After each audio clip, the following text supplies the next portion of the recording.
Today's video gonna show you how to install ACDP PC application.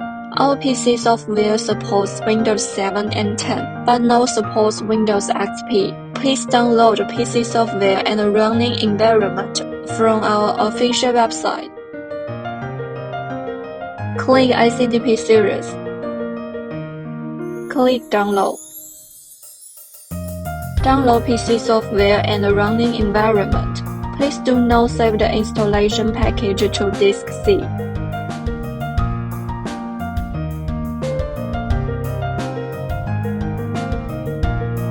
Select this option to extract file.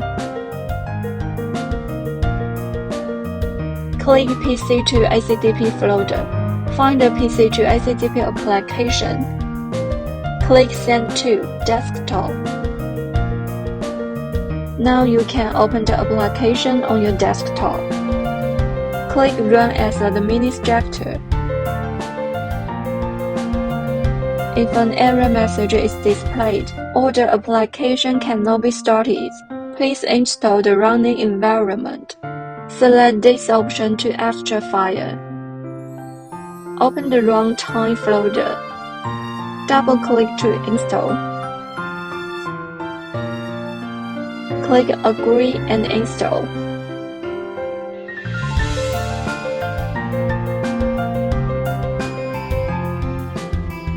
Click Agree and install again.